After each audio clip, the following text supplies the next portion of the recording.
welcome to the Blindfold Chess Podcast. Playing Petrosian was like trying to put handcuffs on an eel. There was nothing to grip.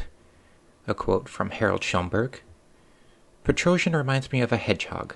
Just when you think you've caught him, he puts out his quills. A quote from Boris Spassky. It was easier to win the Soviet championship than to win a game against the Iron Tigran. And that's a quote from Garry Kasparov. The Iron Tigran was Tigran Petrosian's nickname for his solid defensive style. Born in 1929, he started learning chess when he was 8. During World War II, Petrosian was orphaned and needed to sweep streets to earn a living. During this time, he got sick and developed a hearing problem that would affect him the remainder of his life.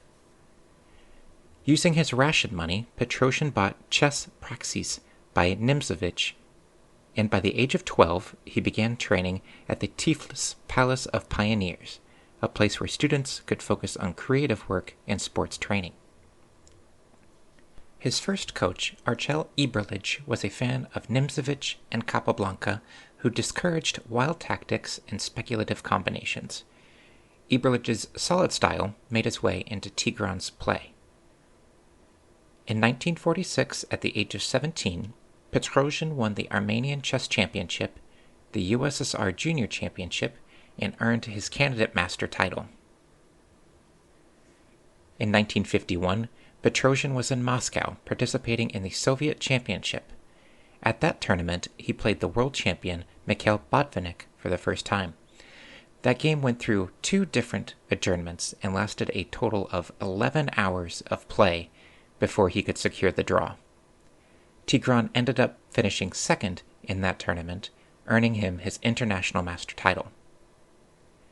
That tournament qualified him for the interzonal tournament in Stockholm, where he finished in second, earning him his grandmaster title and qualifying him for his first of 8 different candidate tournaments. Tigran developed a reputation for quick draws, or in general, just drawing his games. That made him incredibly consistent, never really losing, but also never really winning any major tournaments. He would hold second or third place in many tournaments, much to the chagrin of his colleagues and the press. In a quote from Petrosian, "Some consider that when I play, I am excessively cautious, but it seems to be that the question may be a different one. I try to avoid chance. Those who rely on chance should play cards or roulette." His first 3 candidates in 1954, 1956, and 1960, he finished 5th, 3rd, and 3rd. 1962 was different. Petrosian won clear first in the candidates, 19 draws, 8 wins, and 0 losses. In fact, in all of 1962, he never lost a game. Winning that tournament qualified him to play Mikhail Botvinnik in the 1963 World Championships. Petrosian's solid style suited well for match play. The focus on prophylactic play allowed him to wait for an opponent's mistake before taking the opportunity to strike. He took down Botvinnik 12.5 to 9.5 to become the world champion at the age of 33. As world champion, Tigran campaigned for a chess newspaper across the entire Soviet Union rather than just Moscow. This newspaper was later rebranded as 64 and is still in publication today. 3 years later, after his first win, he was challenged by Boris Spassky, to which Tigran defended his title 12.5 to 11.5. The next tournament cycle in 1969 was a rematch between Petrosian and Spassky, where Spassky came out the winner 12.5 to 10.5, relegating Petrosian back to the candidate cycle. In 1972, Petrosian lost to Bobby Fischer in the finals. That was the year that Fischer became the world champion. In 1974, 77, and 80, Petrosian played Korchnoi in the candidates, with Korchnoi winning every time. Each time they met, the rivalry and feud got deeper, ending with the two refusing to shake hands with one another, demanding different eating locations and restrooms, and Petrosian losing his position as the editor of 64. During all of this, Tigran participated in 10 different Olympiads from 1958 to 1978, winning 9 team gold medals, 6 individual gold medals, and over his 20-year, 129-game playing period, he had 78 wins, 50 draws, and 1 loss. Petrosian took this solid style of play and became a 4-time Soviet champion, a 6-year world champion, a 20-year Olympiad veteran, an editor of the world's largest chess magazine, and, according to Vladimir Kramnik in 2004, became the hardest player to beat in history. In today's game, we are going back to the Bled tournament of 1961. Tigran Petrosian versus Ludek Pachman. Now, if we're ready, let's begin.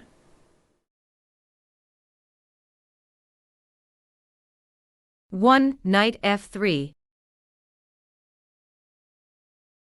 Pawn to c5. 2. Pawn to g3. Knight c6.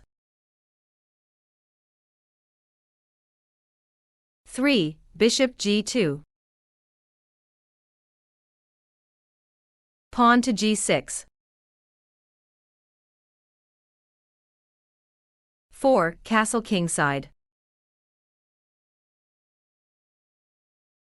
Petrosian's setup is the King's Indian attack, where white quickly gets out of the center and tries to attack the center through the wings.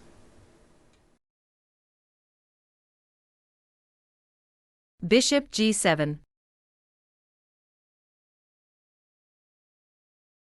5. Pawn to d3. Pawn to e6. 6. Pawn to e4. Knight g to e7. 7. Rook e1. Castle kingside.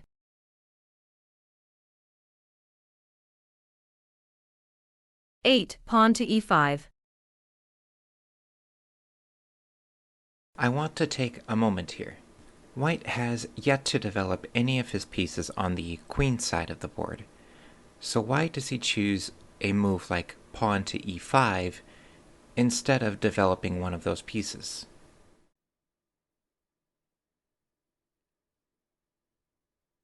Pawn to e5 is a way for white to cramp black. Black does not have access to play pawn to f5, pawn to d5.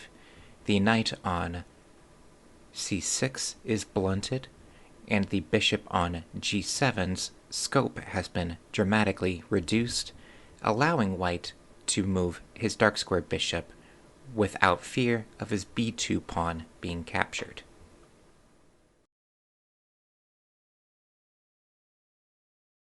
Pawn to d6.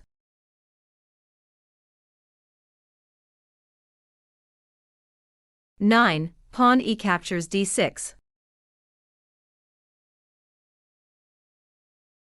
Queen captures d6.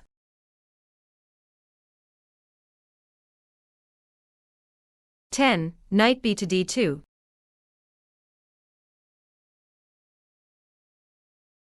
Queen c7.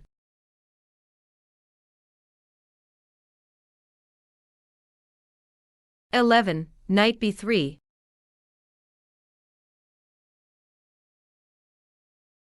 Knight d4.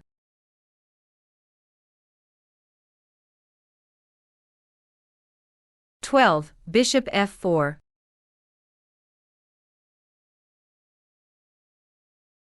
Queen b6.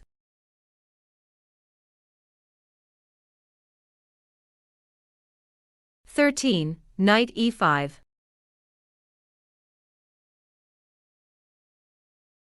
Knight captures b3.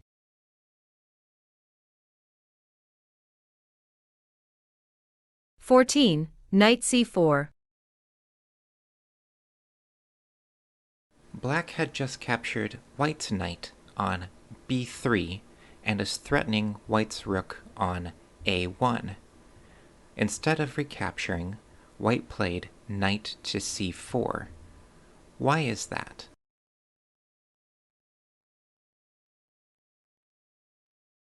The move knight to c4 threatens the queen on b6, as well as protects the pawn on b2. So Black will have to move the queen away in order for White to recapture the knight. So in a way, White is gaining a tempo here. Queen b5.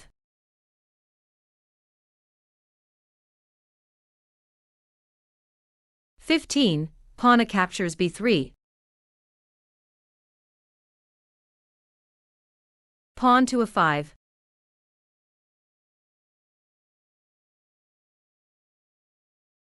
(16) Bishop d6.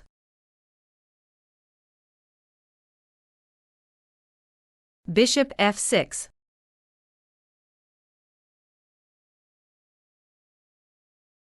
(17) Queen f3. King g7.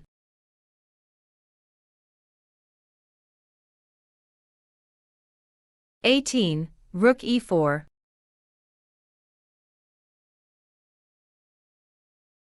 Rook d8.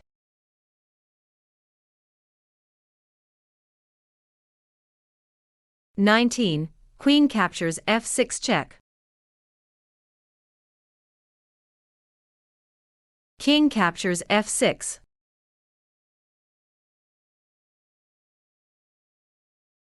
(20) Bishop e5 check. King g5.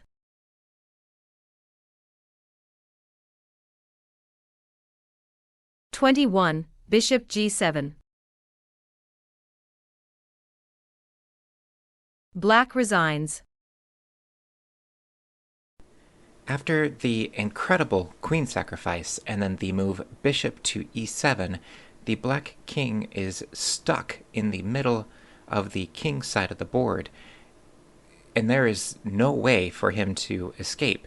White has the rook on e4, the knight on c4, the bishop on g2, the bishop on g7, the pawn on f2, the pawn on g3, and the pawn on h4 that can all attack and eventually checkmate Black in the next couple of moves, and Black has no defense to any of it.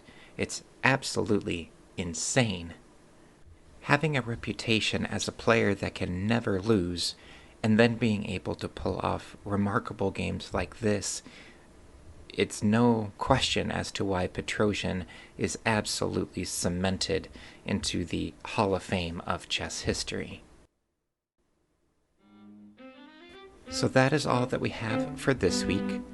Tune in next time, where we will continue to work on our blindfold skills and look at another game of the Masters.